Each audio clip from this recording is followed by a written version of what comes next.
Bom, vamos lá.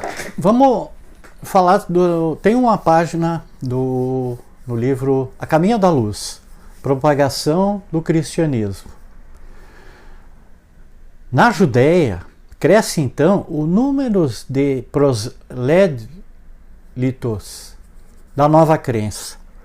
O hino de esperanças da manjedoura e do Calvário espalha nas almas um suave e eterno perfume. Se inscreva aqui. Vamos lá. Recomendo muito esse livro.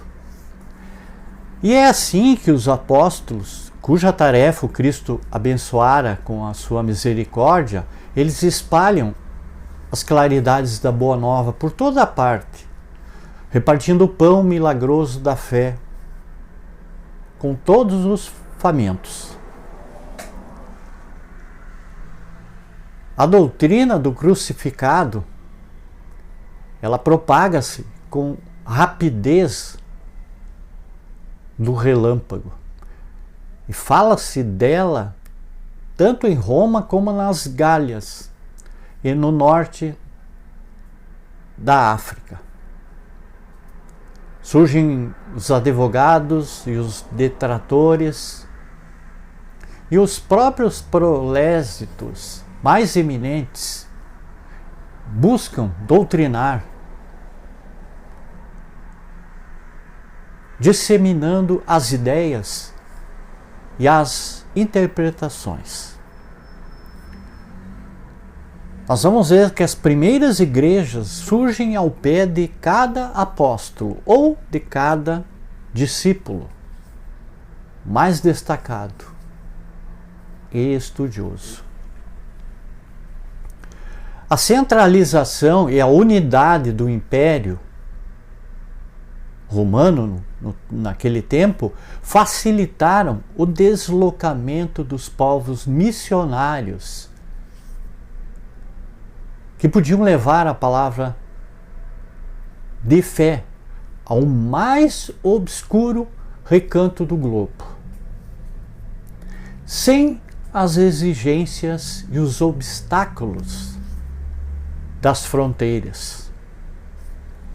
Veja que doutrina alguma alcançara no mundo semelhante posição em face da preferência dessas massas. É que o Divino Mestre selara com exemplos as palavras de suas lições.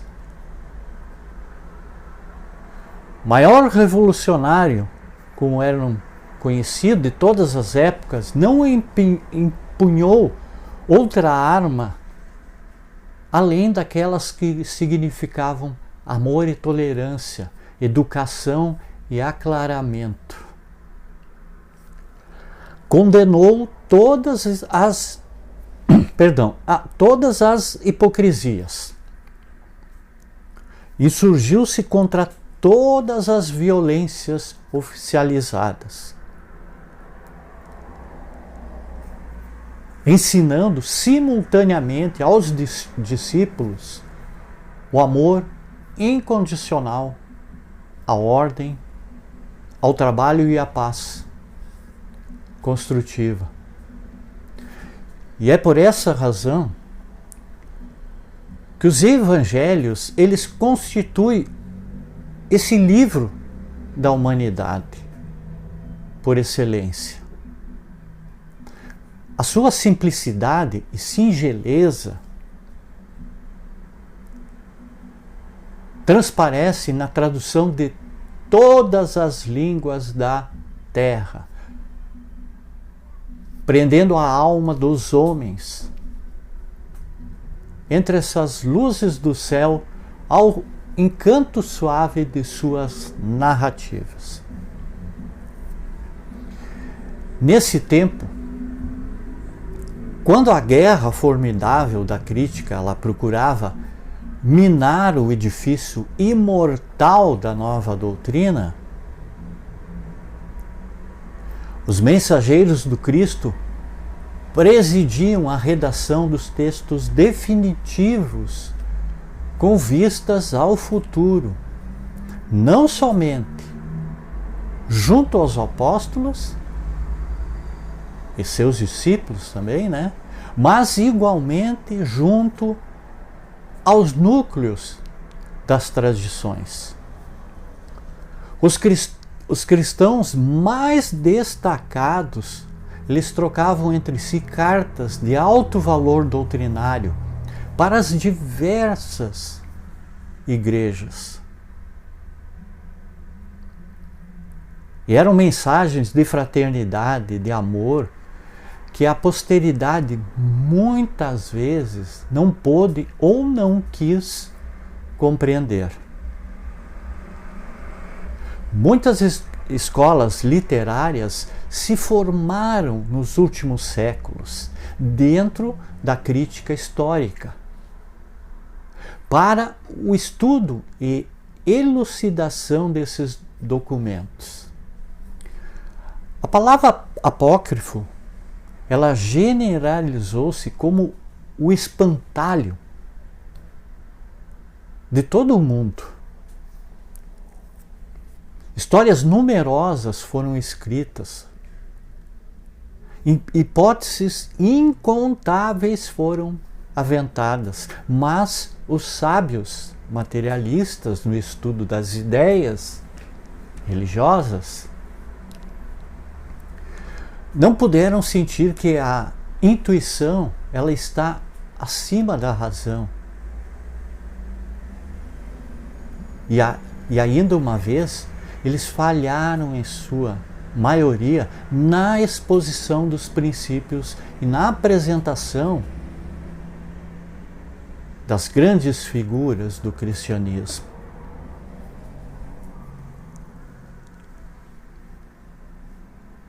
A grandeza da doutrina ela não reside na circunstância de o evangelho ser de qualquer um, ou de Marcos, ou de Mateus, ou de Lucas, ou de João. Ela está na beleza imortal que se irradia de suas lições divinas, atravessando as idades e atraindo os corações. Não há vantagem, vejam bem, nas longas discussões quanto à autenticidade de uma carta de um Inácio de Antioquia ou de um Paulo de Tarso, quando o raciocínio absoluto ele não possui elementos para uma prova concludente e necessária. A opinião geral rodopiara em torno do crítico mais eminente, segundo suas convenções. Todavia, a autoridade literária ela não poderia apresentar a equação matemática do assunto. É que, portas adentro do coração, só a essência deve prevalecer para as almas e, em se tratando dessas conquistas sublimadas da fé, a intuição ela tem que marchar à frente da razão, preludiando generosos e definitivos conhecimentos.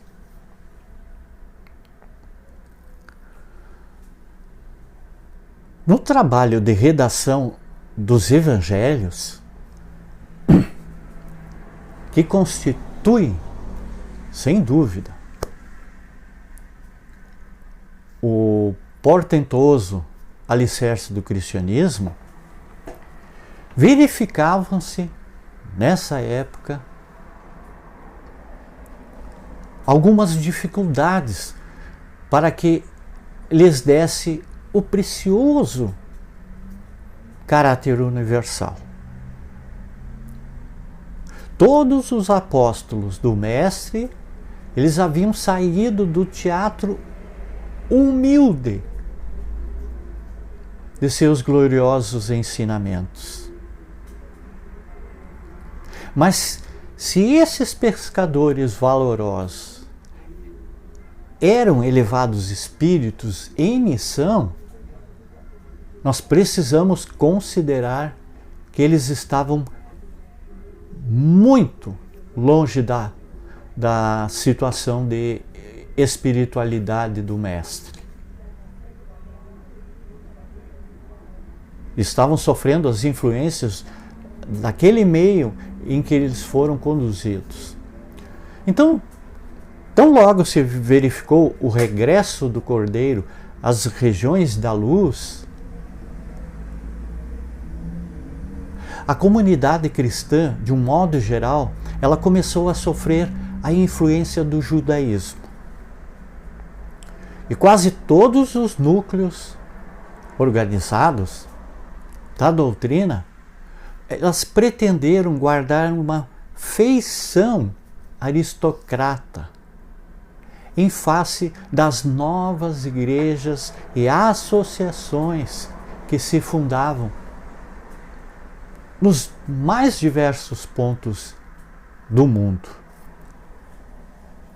É então que Jesus resolve chamar o espírito luminoso e energético de Paulo de Tarso para fazer o exercício do seu ministério. E essa deliberação, ela foi um acontecimento dos mais significativos na história do cristianismo.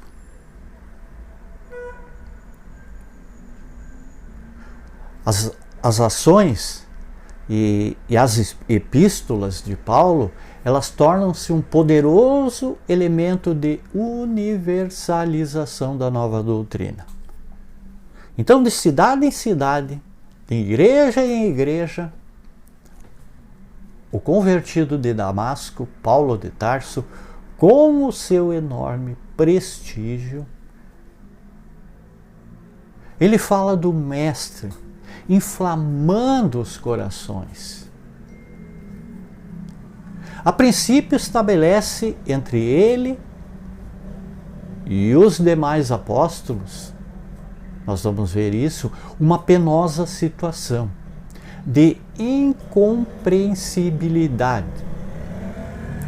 Mas sua influência providencial, ela teve por fim evitar uma aristocracia injustificável dentro da comunidade cristã, nos seus templos inesquecíveis de simplicidade e pureza. Alguns anos antes de terminar o primeiro século, após o advento da nova doutrina, já as forças espirituais, elas operam uma análise da situação amargurosa do mundo, que estava em fase do porvir. E sob a égide de Jesus, estabelece-se novas linhas de progresso para a civilização, assinalando os traços iniciais dos países europeus dos tempos modernos. Nós vamos ver que Roma já não representava então para o plano invisível, senão um foco que estava infeccioso e que era preciso neutralizar ou remover. Todas as dádivas do alto haviam sido desprezadas pela cidade imperial, que era transformada num Vesúvio de paixões e de esgotamentos.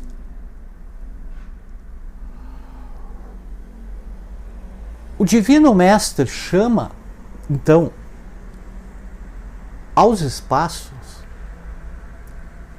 o Espírito João, que ainda ele se encontrava preso nos liames da terra.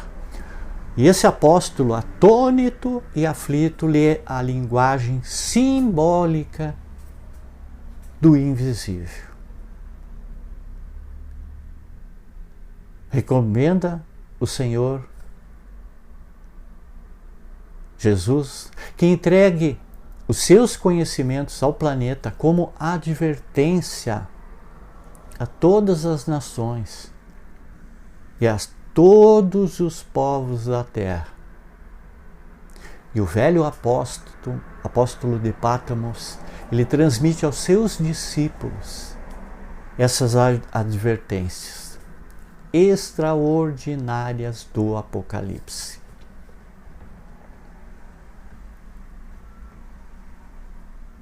Todos os fatos posteriores à existência de João estão ali previstos. E é verdade que, frequentemente, a descrição apostólica, ela penetra no terreno mais obscuro e vê-se que a sua expressão humana, ela não pode copiar palpitante interesse para a história, tormentos por vindouros que iriam acontecer. O comercialismo, as lutas ideológicas da civilização ocidental, estão ali pormenorizadamente entrevistos. E a figura mais dolorosa ali relacionada, que nós vamos ver que ainda hoje se oferece a visão do mundo moderno,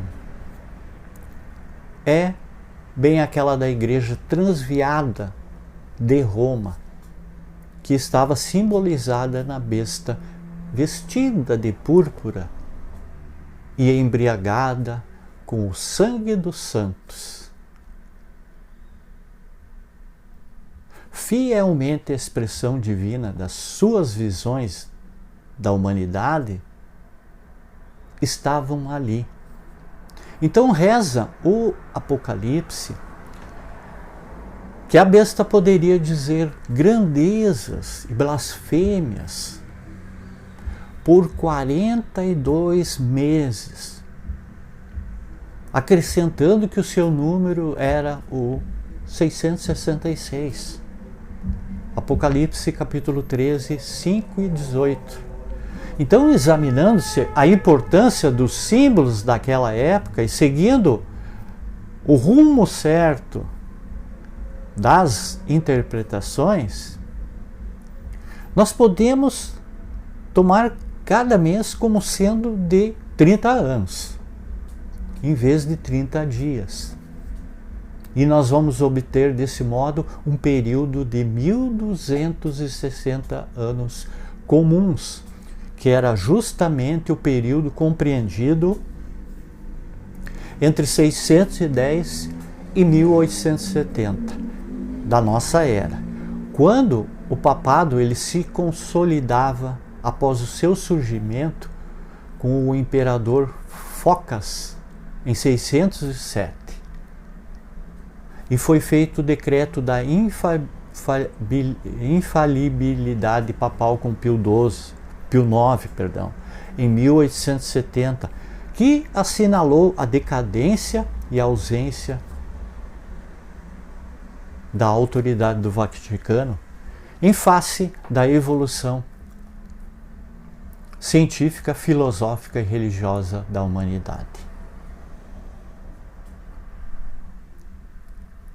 Quanto ao número 666, sem nos referirmos a interpretações, porque é um estudo muito longo, com os números gregos em seus valores, nós devemos recorrer aos algarismos romanos em sua significação, por serem mais divulgados e conhecidos na época, explicando que é o sumo pontifício da Igreja Romana. Quem usa os títulos de Vigário Geral de Deus na terra, ou Vigário do Filho de Deus, Príncipe do Clero. Então bastará aos estudiosos um pequenino jogo de paciência, somando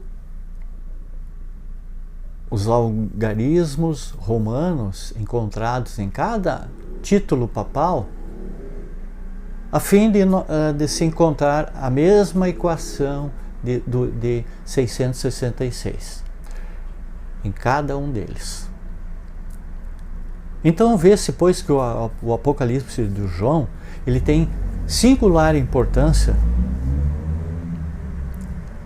para os destinos da humanidade terrestre. Mas voltamos, vamos deixar para outra hora, aos nossos propósitos, cumprindo-nos reconhecer nos evangelhos uma luz maravilhosa e divina, que o escoar incessante dos séculos ele só tem podido avivar e reacender.